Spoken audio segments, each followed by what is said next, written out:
Hi, welcome to Zuck It Up, the podcast where we zuck things up. My name is Brandy Zucker, and I am the host of the Zuck It Up podcast. Welcome. So, in today's episode, new background. So, that's a painting that I'm currently. Okay, for those of you who are just listening, I have a kind of a situation going in my house right now. To my left is a little painting that I created. It's not done yet, so just keep that in mind if you're watching this. And this is my dog Tucker. Tucker, say hi. It's Tucker. Oh, I want you to watch this. Tucker, say, I love you. Can Tucker say, I love you? Say, I love you. Say it, I love you. There we go. He loves you too. And that is my favorite little fireplace in the entire world. I like it because, oh wait, I have to keep in mind, it's 3:41. I'm going to be ending this at 4:40.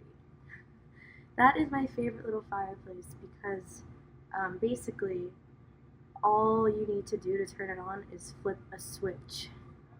And last night I fell asleep watching the fireplace. I did a huge release last night.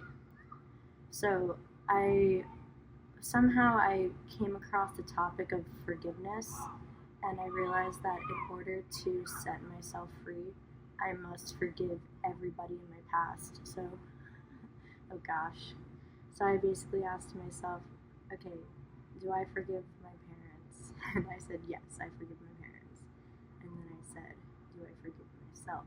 And then the first thing that came up when I asked myself this last night was, no, I don't forgive myself, and I hold resentment towards myself. So then I'm like, okay, I realize that I am holding resentment. What am I going to do to clear it? Okay, I asked ChatGPT what to do, and ChatGPT literally came up with the best idea in the entire world. Basically, what ChatGPT told me to do was write a letter to myself explaining what I've done, what I understand, and what I'm going to stop doing. And then I wrote that letter out, and then me and Lana, we went to a fire pit outside, and then I burnt the letter. And where I'm living right now on the hiking trails, there's asphalt crystals. I think that's the name of it. And basically these crystals hold healing energy and clarity energy. They're on a plate on that table over there, and I find them every single day when I'm hiking. So I took the biggest crystal I had, and I said, this crystal represents the weight I've been carrying of resentment towards myself. And I washed the crystal in water, and then there's this tree right outside my house, and I said, tree, and then I started crying.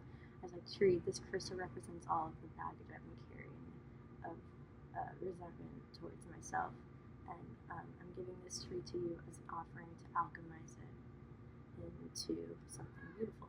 And then I left she was a huge asphalt crystal.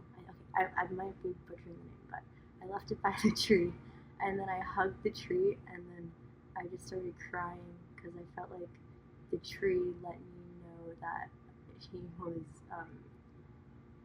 that he understood the assignment, basically. And then I played a bunch of healing music with my dogs, and we watched the fireplace as I fell asleep. So that's what I've been doing. Also, where I'm living right now, there's like a master bedroom, there's a guest bedroom, and then there's a living room area. And I honestly realized that I love to sleep in the living room area the best. In the living room, we have a pull-out mattress from the couch, and I like this area the best because the heat does not travel to the guest room nor the master bedroom. So this, and plus the windows are the biggest here, and we have the fireplace. So like this bed right here, it pulls out, so you have the fireplace, the huge windows, and it's just the vibiest room in the house. Therefore, I must sleep in it. And and Lana loves to sleep with me. and I was honestly questioning whether she should sleep with me.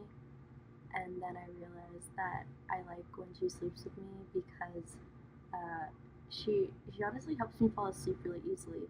Like I feel like she protects me while I'm sleeping. So that was my little introduction of what's going on today. And today I'm going to talk about how I manifested a life in the jungle. So, a couple months leading up to this trip, I always talked to my mom about how it was my dream to move to Costa Rica. And she said, "Not over my dead body are you going to move to Costa Rica." And then I said, "Oh, okay." And then another day, the thought of moving to Costa Rica came up again.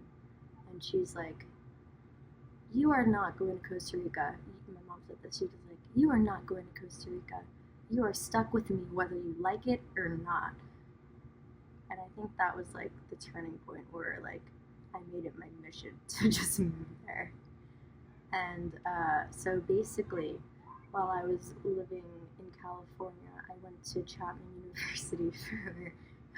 I'm laughing because I can hear my voice through the headphones, and I've just never heard the sound of my voice like this before. You know, like when you talk, like when you talk normally, the way your voice sounds is so different than when you're hearing it back in your headphones. And I should know this because I've recorded songs before. Anyways, yeah. So my mom said, "You are stuck with me whether you like it or not." And I'm gonna be honest, at that moment she kind of reminded me of, you know, that gypsy girl whose like mother made her believe that she had like polio. Yeah, I kind of felt like my mom reminded me of that lady in the moment. Anyways, okay. So I went to school in California, and while I was there, okay, before I get to the Costa Rica story, I think I should share this story because this was one of the most traumatic moments of my entire life. So basically, while I was going to Chapman University in Southern California, um, I met this guy named Sal. Okay, I think I should start off with how I met Sal. So when I was like 21 years old, I was very big on dating apps. So I matched with this guy. I think his name was, I don't know, Ryan, maybe something. Maybe it's definitely not his name. I don't know, but Jake. I think his name is Jake. Okay, how Jake and Sal knew each other, I have no idea. They told me. I think they were like roommates. Dude, I don't even know. I think they're like from the same hometown. It was such a crazy coincidence. Anyways, I matched with Jake, and Jake said, "I'm gonna hang out with my friend Sal and his boyfriend. Do you want to come?" And I said yes. And then we went, and Sal was is a I love Sal. If you're listening to this, hi, I love you and I miss you, and I hope you're doing well. You're so funny and you're awesome. So okay, so I go and we hang out with Sal and his boyfriend at the time. And Sal is a TikToker and he's a comedian and he does funny characters. I think he's mainly known for like he recreates like Disney Channel scenes. It's so funny. And then he does this impression of like the school lunch lady where I don't know, I think he does this like waddle and it's so hilarious. And I don't know, we just clicked and then me and Sal became like friends. Like. I love to use the word like all the time. Me and Sal became friends and so and then I matched with this other guy at the time who was really into music festivals. He told me he was the owner of a music festival, and I said, "Wow, that sounds right up my alley. Let's hang out." So I think I was using these dating apps more for like connecting opportunities than like what's the word when you go to like connect for like career opportunities. I think I was using these dating apps more for like my career opportunities than anything else. Sorry if any of you, but it's not like these boys wanted to like have a serious relationship with me anyways. So it's like what they were using me and I was using them.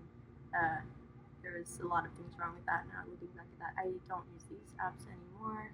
I'm very content being alone. So that's glad we cleared that out. So, anyways, I matched with this guy, and I wouldn't call us dating. It was weird. I don't even know. We didn't even kiss. We didn't. We like. It was just. I think he was trying to do it, and I was like. We were both just trying to get different things out of each other. It was. It wasn't great, but he was really funny. That's why I liked him. Anyways, first of all, he wasn't the owner of the music festival. He was the accountant manager of the music festival. No, I'm not gonna say his name. Anyways, um, and he was the first person who got me into raves. Like seeing his excitement over different music festivals and res and different things like that. Like I could feel his excitement and like his addiction towards it, and then that got me really curious because like I was really sensitive to his love for EDM music, and then I'm like, wow, I need to go to an EDM festival. So um, eventually, me and Sal, we ended up going to this EDM festival in the desert of I don't know, Los Angeles, and it was so cool. I love that. Just the ride up there was so awesome. And yeah, that's where I met so many people. Wow. Okay, yeah, so anyways, that festival occurred, and there's actually a picture if you scroll all the way down on my Instagram of me and Sal at the festival. Sal Bonse. I love you, Sal. And then, okay, the festival ended. Me and Sal, we get in the car that he's driving, and I remember he took a breathalyzer test to make sure that um, he was okay to drive. And I remember we just sat in the car for 30 minutes until the breathalyzer he had on him said he was safe to drive. And then we were just going to drive back to his apartment and go to sleep. And then this was like 4 a.m. where his apartment was like, I don't know, in the Beverly Hills area.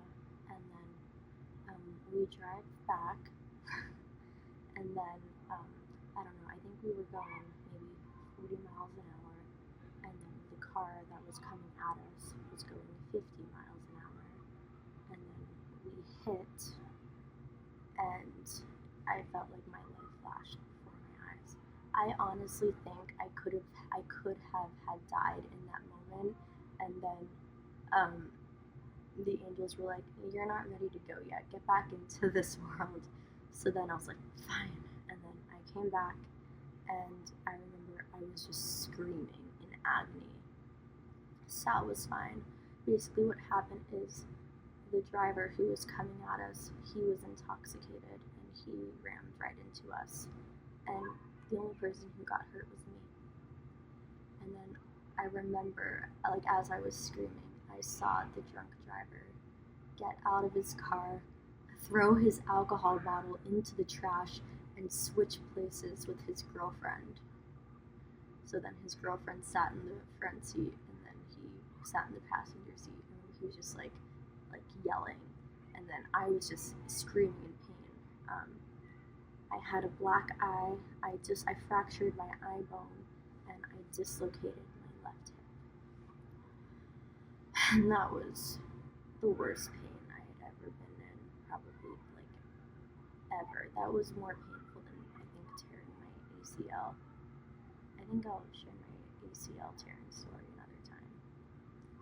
So then an ambulance comes and takes me, and then I remember like while I was like sitting in the ambulance, I literally said to the doctors, I'm like, I literally like asked them with like seriously, I said, can you put me out of my misery, please? And they didn't, because I'm still here. And yeah, I couldn't function. Like, the only thing that was filling up my mind and my body, everything was just pain. When you dislocate your hip, there is nothing else you can think about besides the excruciating pain that is occurring. And I remember, like, I was all disoriented. Like, my hip bone was up here. Like, I thought I was done. I didn't know if I was able to walk again. I didn't know. And yeah, so then they gave me fentanyl, and luckily they didn't. They knew what they were doing with that drug. No, I don't have an addiction, and that was the only time I've ever had to take fentanyl. And I remember the only thing that was getting me through that time was my breath. I remember I was in the emergency room. They were trying to ask me questions, and the only thing I could say was, ah! Ah! And then after like 10 minutes of screaming, my voice was hurting, and then the only thing that was left was my breath. And then that's when I really started focusing on my breath. And I was just like, and like that's kind of like the first moment where I realized how powerful the breath is. The breath that just got me through anything. And I don't think, no, I didn't take drugs that night. I did drink that night, and then they gave me the fentanyl. So then I remember when they gave me that drug, I was just like sedated, like I couldn't feel the pain, and they put me through this CAT scanner. This was like at 5 in the morning, and I'm like all drugged up, and I'm just like, I felt like I was in like some futuristic time machine. Like I don't know where I was, what was happening, anything. I was just like I was so disassociated from everything, and it felt like I was in a movie, kind of like I don't know, some like crazy hypnotic movie where I was in like this machine, and I heard beeps and lights and stuff, and I was like, what is happening? And then I woke up the next morning, and I remember Sal was there and he made sure I was okay, and then he went home, and then they put my hip back in place. Luckily, I was knocked out when they did that because I do not remember that. So if you ever dislocate your hip, if you can, I guess, try to be not conscious when they put your hip back together. Yeah, so they put my hip back together. I was bedridden for like a week, and oh god, yeah, I remember I met this guy at the festival, and he actually took care of me for like 2 days before my sister came up. Yeah, which was kind of weird, and yeah, but I'm really grateful that he helped me. So thank you for taking care of me. And then my sister came up and stayed with me, and she helped me while I was still bedridden. And then like a year later, my parents, my dad, they got in contact with my friend from. So I used to when I went to dance in high school, I had a friend, and her dad was an injury lawyer. So my mom reached out to that man, and I was able to obtain a large sum of money from that car accident. And funny story, I remember I had to go to court and I had to state what happened, and the judge was like, "Can you identify the man in this room who hit you?" And I said, "Yes, I can." I don't know why I'm seeing this black person voice. I said, "Yes, I can." And then I pointed to this man, and then 5 minutes later, I'm like, can I actually go back to the second question? I realized it's that guy over there, not that guy. And I felt like silly for pointing so confidently at the wrong person. But I mean, I didn't know what he looked like. I was so knocked out. Hopefully they gave me some grace, which they did, because I got some good money from that. So then, yeah, I'm happy. So my dad was really helpful when it came to this lawsuit situation. However, I am curious to see if I would have received the same amount of money or more money if he hadn't had helped me with this, and if it was just direct um, conversation, negotiation between me and the lawyers, because my dad did play a really big part of this lawsuit at the time.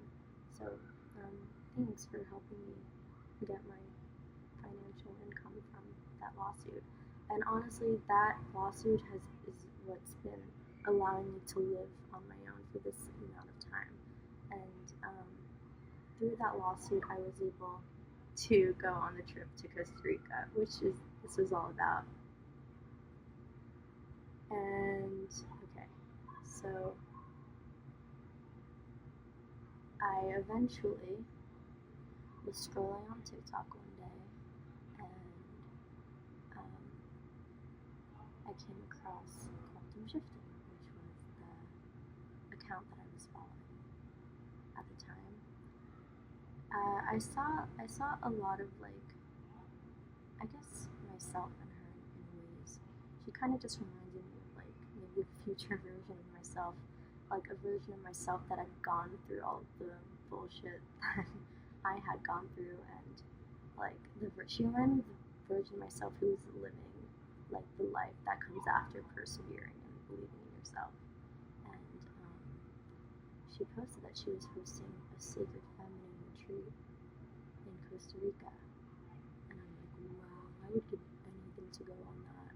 And then I filled out the form to go on it. And then it said, make your deposit now. And then I'm like, oh, I can't spend that much money. Even though I had the money, I'm like, oh, I can't spend that much money. And then um, eventually there was a final call to make the deposit. And I was so done with my life at that time. Like, I was just ready for change. I've been doing so many visualizations, manifesting change. The biggest thing that I really, really, really just wanted was a change in my environment. And eventually I just had to put all of my fears of what would happen if I got out of this environment. Basically, I was afraid that, like, I really loved going to the Somno Club, and I liked having my access to the things around me. So I'm like, I just had to let go of what it would mean to lose all of those things. But there was a lot more to gain than there was to lose from that, which I ended up learning after this retreat. So then eventually I realized that I did have the funds to go on this retreat. And it was so hard for me to do this because spending this much money on myself was something I had never done before. And I finally made the decision. I booked the flight, I booked the Airbnb, I booked everything. I made a whole itinerary for myself. And then I went. And I also booked, because I knew on the last day of the retreat we stay in Puerto Viejo, and I knew that I just wanted to like explore that area a little bit on my own. So I booked a hostel that I stayed in for like I just booked like 2 nights, 3 nights in that hostel, and then I booked my flight home like 3 days after.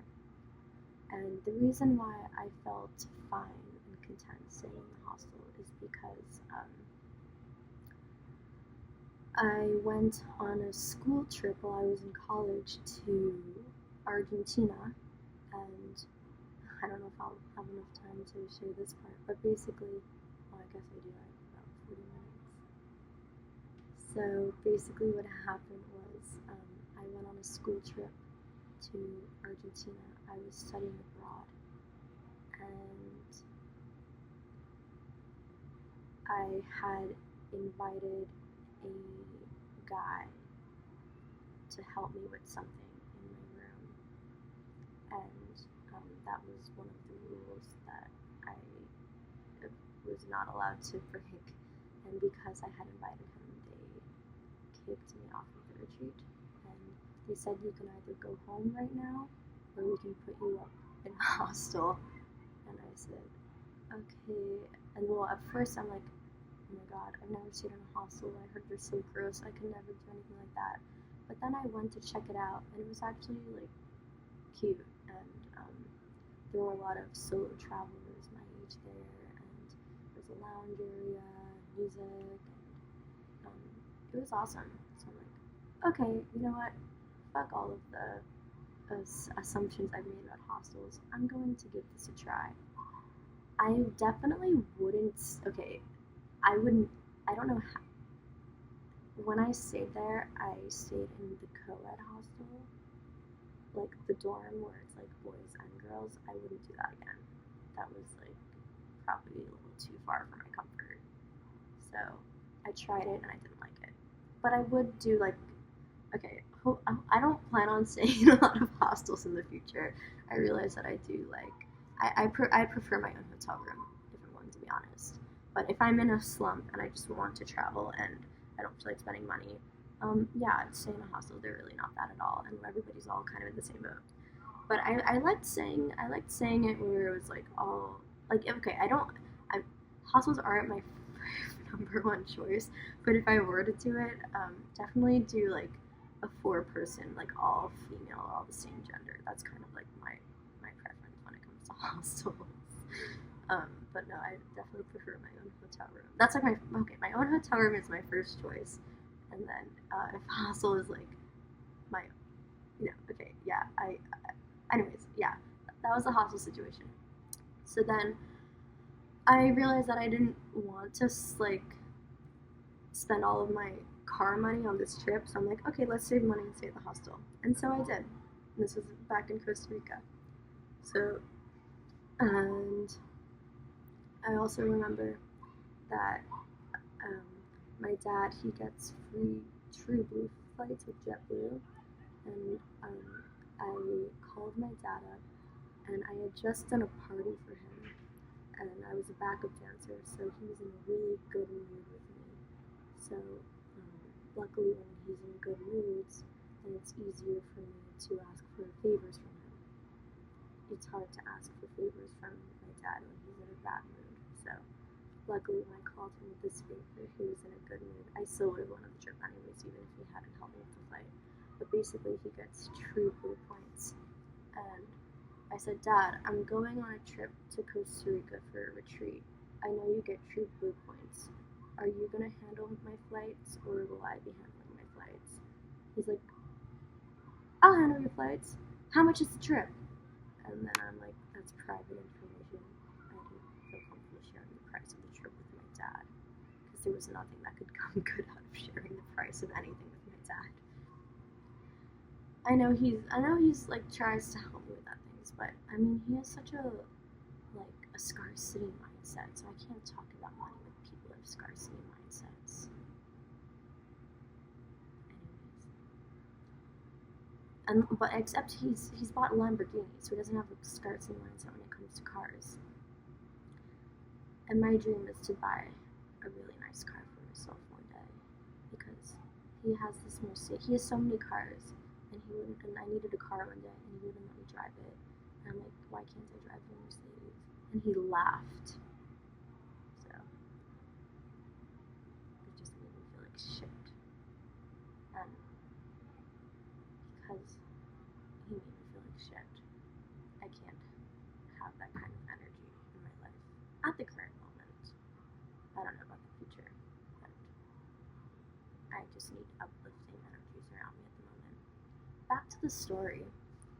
So I booked the flights and everything was booked, and then I was basically just counting down the days to my trip. I remember like 2 weeks leading up to the trip, the days were just going by so slowly. And then it was the night before the trip. I honestly like to pack like right before I leave because there's so many things that I need to do before I go on the trip, like I like to wash my face and shower and stuff. So I didn't pack that stuff yet, and it was the night before my trip, and my mom was like, "Are you packed for your trip?" And I'm like, "Not completely." She's like, "You are so unprepared. I do not think that you should go on this trip." My mom said this to me, and I said, "Oh, okay. No, I'm still gonna go on the trip." And she's like, I don't know, Brandy, this doesn't sound good to me. And I'm like, oh, okay, yeah, no, I still go on the trip. And then my mom ended up driving me to the airport the next morning, and I said, bye. And I was so happy to, I knew that this was going to be like the start of like my life, this trip, the turning point. I remember I was just so happy. I felt free in the airport. I was talking to everybody online. Where are you going? I'm going to Dominican Republic. Oh, I've never been to Dominican Republic. Have you? They're like, oh yeah, my family likes to go every year. I'm like, oh wow, maybe I can come sometime. She's like, yeah, sure. You should totally come to Dominican Republic. I'll host you. I never got her contact information. I was just trying to make small talk. And then, yeah, I went on the trip. And then the first day, I land, and I needed to get an Uber from the airport, the Costa Rica airport, the San Juan airport. I land in San Juan, and we stay at the Airbnb. No, not the Airbnb. We stayed at the bed and breakfast, and I had the Uber take me from the airport to the bed and breakfast, and then I chilled in my room at the bed and breakfast, and it was really nice. This was like my very first time where I had a huge like room to myself with a balcony that I wasn't sharing with my sister. Almost every single time I've traveled, I share a bed with my sister. When we were like 20, 24, and 27, we shared a bed together. I'm not complaining, but this was just like very weird to me, just like having all this luxury to myself for the first time. I felt like, oh wow, I don't know if I'm worthy of this. And then that's where my realizations about my self-worth started coming in, and that's kind of my journey to letting go of mindsets that were not in alignment with my true worth and value. So then I stayed at the Airbnb, and then I'm like, okay, well, I have a lot of time to kill. There was a pool there, there was a hammock there. I'm like, I had the idea to explore San Juan for a little bit. I don't know if I'm saying it right. I'm sorry if I'm saying it was probably San Jose. I don't even know. San Juan, San Jose. I get those two mixed up. I think it was San Jose. I'm so sorry. San Jose. That's so embarrassing. This was such a long time ago. This was okay. It's currently April. This was back in October. Okay. And I remember. Okay, I have time to kill, and I'm like things. I googled on my phone things to do near me. And I was so hungry and I didn't know where to get food. And then one of the things that there was the Starbucks farm. And I'm like, oh, Starbucks farm, that looks nice. And I saw the pictures, and it was this like huge landscape of rainforest and waterfalls, and then when you look at monkeys, and when you look behind, it's like this huge like Starbucks with all these like crazy Costa Rican drinks and foods. I'm like, okay, this looks insane. And then I'm like, okay. So then I called I Uber from the bed and breakfast I was at to the Starbucks farm, and I remember we were like driving up a mountain and in the jungle to get to this Starbucks farm. I think they like made their own coffee from like the coffee beans there, and I get there, and it was so beautiful. I didn't even order anything. I just like sat and observed the view there. It was unreal. If anybody, that was the best atmospheric Starbucks I'd ever been to. And I remember that they had tours that they offered there of the farm and of like the coffee beans in the mountains. And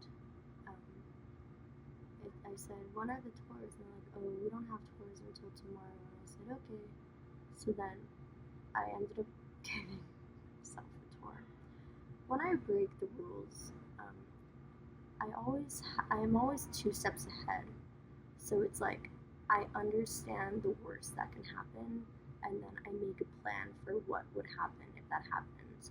But ultimately, I never intend for that to happen. So then I give myself a tour.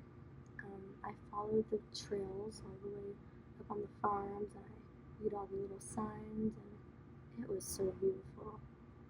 And then I cross under the railing, and then no one saw. And I'm not saying that everybody should just break rules like this, but if you are going to do it cautiously. Like, be smart about it. Okay? So, this reminds me of another time when I broke the rules. I've broken rules so many times and haven't gotten caught.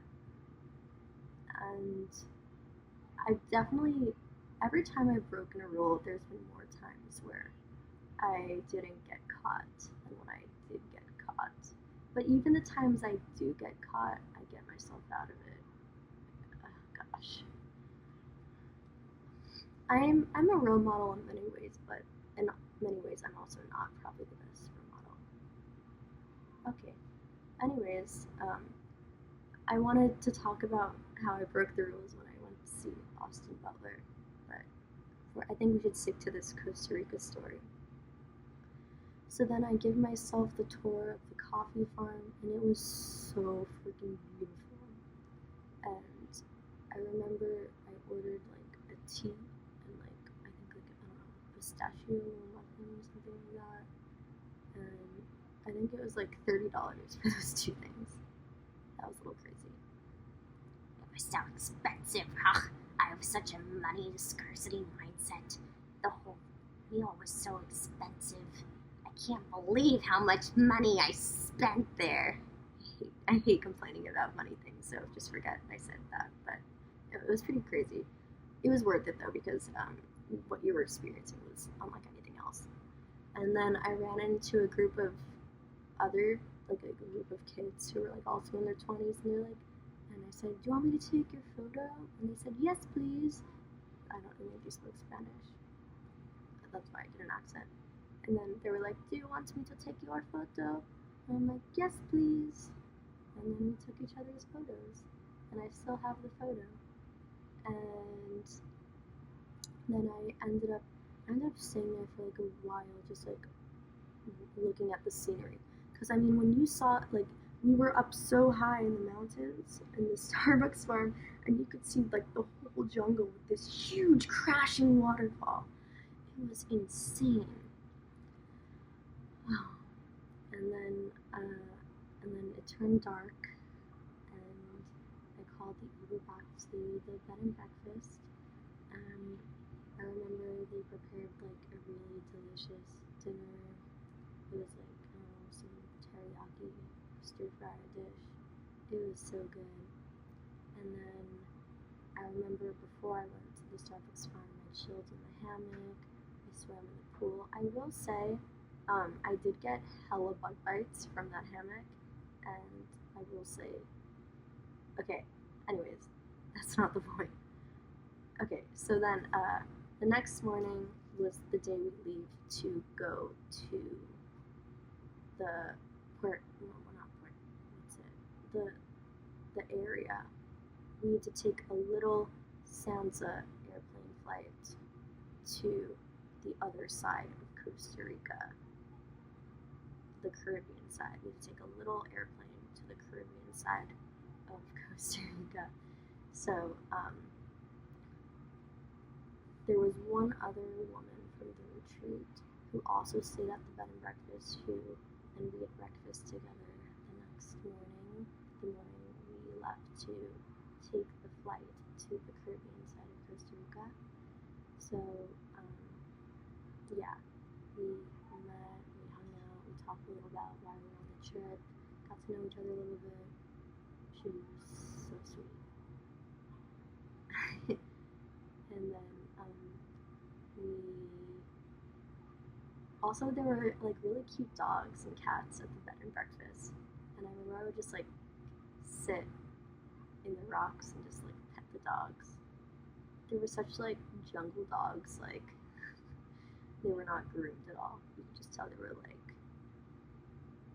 super crazy jungle dogs. Not crazy, but just like jungle dog. Like there is a difference between jungle dogs and domestic. Well, I guess they're both domestic, but there's a difference between like jungle dogs and then the dogs that we have. So then we take the guy who runs the bed and breakfast. He drives us to the airport, and we take the flight from the airport to the Caribbean side of Costa Rica. And I remember they had like homemade kombucha in that airport, and I remember the lady who was weighing our bags, she liked me, so she didn't charge me extra money for my overweight bag. I love it when they don't charge you extra money. Me talking about money again. Anyways, yeah, so we take the flight, and that was like the most life-changing flight in the entire world. Like, I just felt a new beginning coming to me. I had never been in the sky. I had never been that intimate with the sky before. This airplane held I think it was like 6 passengers, and it's just like a little tiny airplane, and we put our luggage. We don't check in our. We didn't check in our luggage. We brought our luggage and we just placed it in the back of the airplane. We took our seats. An airplane's flying over me as I'm saying this. We took our seats, and then we took off, and I was so scared. But then the thoughts that were going through my mind are that the people who fly this airplane, this is their full-time job. This is what they do for a living, and they know what they're doing. They wouldn't have chosen this job. They wouldn't have this as their main source of income, what they do every single day, if they didn't trust it.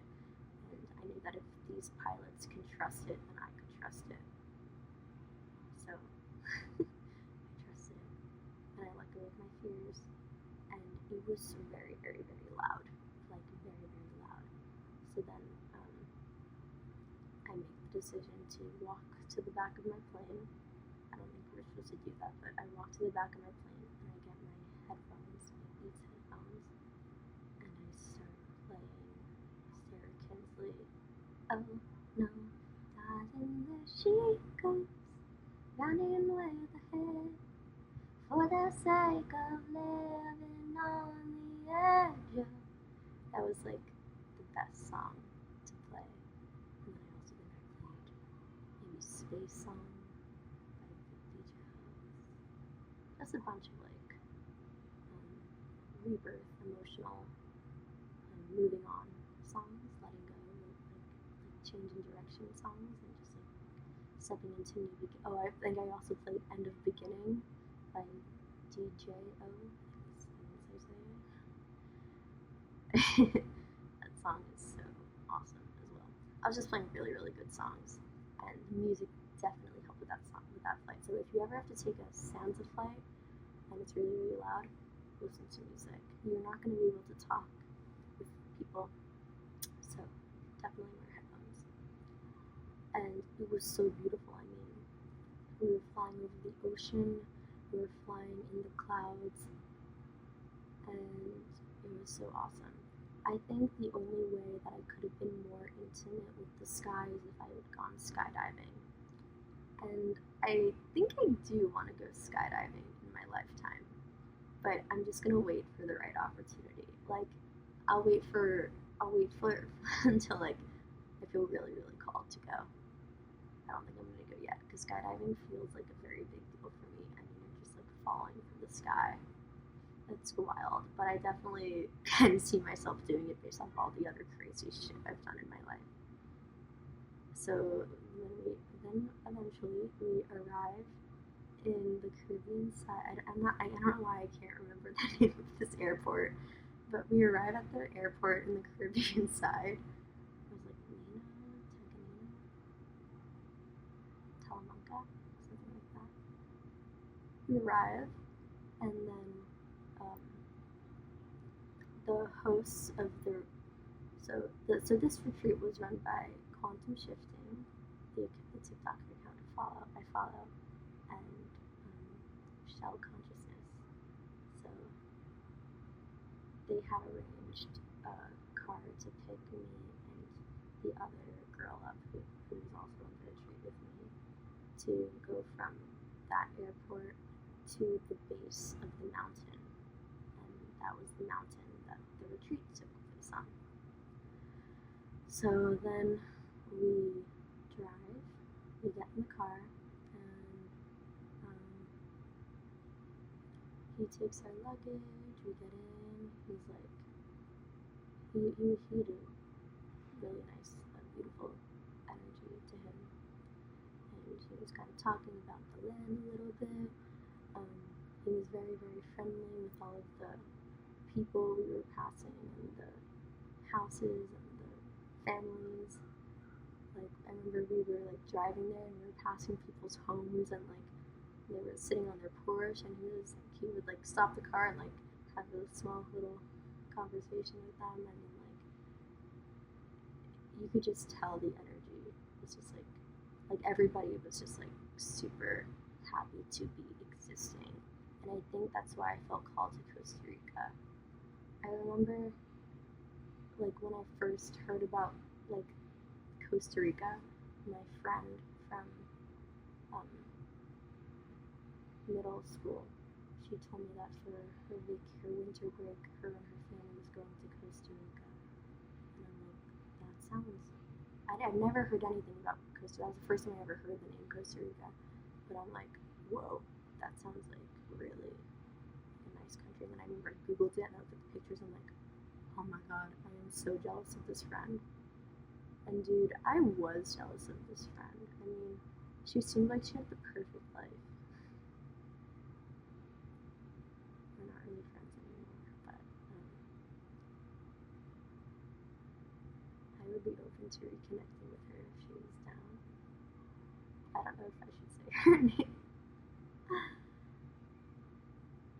Maybe. I'll think about it. I don't know. It would be kind of weird. Okay, maybe I'll reconnect with her. Oh, maybe I'll put myself out there. And I'm prepared if I get ghosted. Or I'm prepared if I get like a, hey, I'm sorry, I'm busy, bye. Or you know what? Why am I like thinking about the worst? Okay, back to the story. So I knew that like at some point I wanted to go to Costa Rica, and then also I had a guy who I was following on TikTok and Instagram, and he was living in Costa Rica at the time, and I just felt a connection with the country of Costa Rica. And then when Quantum Shifting said she was hosting a retreat, I'm like, wow. And then it was like, when I saw that retreat offering, it was like, I felt it was more important to honor this desire to go than my fear of going. My desire to go outweighed my fear of going. So I think when it comes to like making a decision, ask yourself, is your desire to go outweighing your fear of going? So if anything, if there's something you really, really, really, really want to do, but your fears of doing it are getting in the way, I would ask yourself, what's more important, your fears of doing it or your reason of doing it?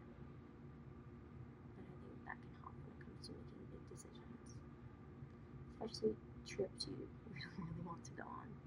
I think we're only on this planet for such a short period of time, and it goes by so fast. And honestly, we never know when our last day here is. So if you want to do something, fucking do it. And then eventually, when you do things that are in alignment with what you want, what you love, more opportunities will come to you that are in alignment with the things that excite you. The more time you put yourself in doing things that you dread doing, the more dreadful opportunities will come to you. So there's never a time to just start taking action and changing things up, to just do things that excite you, do things that bring you joy. So, okay, I forget the name of the guy who drove us to the base of the mountain, but he drives us to the base of the mountain, and then we're greeted by another car driver who turns out to be, they're not husband and wife, but the partner of Shell. And he picks us up and he drives us up to the top of the mountain. And that was the craziest ride I've ever been on in my entire life. Like, I thought I was going to die, but then I would look at his face driving, and he was so calm, cool, and collected, and I could just tell that he had done this many, many, many times, which made me feel very relaxed. But probably if he started freaking out, then I would start freaking out. And I think there was a time where he pretended to freak out, but ultimately I knew that I didn't have anything to worry about, because this was where he's driving the pickup truck up the mountain, and there was a part where we start rolling back off the cliff, and I was just thinking to myself, there's no way my mom and my sister would be handling this okay. But then me and my friend, I don't know if I should say their names. I'm sure it's not a problem if I say their names, but I guess I'll just leave their names out of it because I didn't ask their permission. Whatever. I'm sure they're fine. But me and her, we're just laughing the entire time because it felt like a roller coaster. Like, this whole time I felt very protected and safe, even when I was doing things that were scaring the crap out of me, like that car ride up the cliff. They live on a cliff, sacred land, and we finally get to, it was like a 20-minute, it felt like a 20-minute ride up the cliff, probably longer, maybe shorter, I don't know. But yeah, we ride up the cliff, and then we get to the top, and then we're greeted by quantum shifting, aka Madison and Shell, and I remember I saw Madison just walking towards me, my idol who I've been following for at least a year, and I'm like, oh my god, she's about to give me a hug. I'm about to hug someone who's inspired me so long. I'm like, okay, I'm ready. I'm just gonna go for it. And then I hug, and I honestly felt like I was hugging God. I felt like I was hugging myself, but my future self. I'm like, this is so freaking weird. Or I don't know, a sister that I never met. We all became sisters on this retreat. But it was such a powerful embrace. And then she's like, and then I remember she said, hi, you know so much about me, and I know nothing about you, and I can't wait to learn all about you. And I just looked at her, I'm like, okay. And then I just walked away. Oh, I didn't walk away. And then I hugged Shell. I'm like, hi, Shell.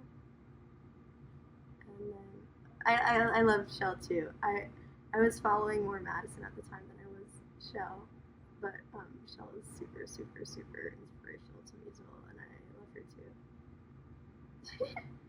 And then they have a little baby who's the cutest, most conscious, smartest,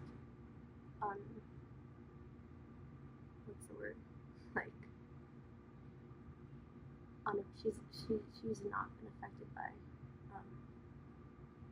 the matrix whatsoever. So it's just she's just a pure ball of light as a baby. It's crazy. They were doing a beautiful, beautiful, beautiful job raising her.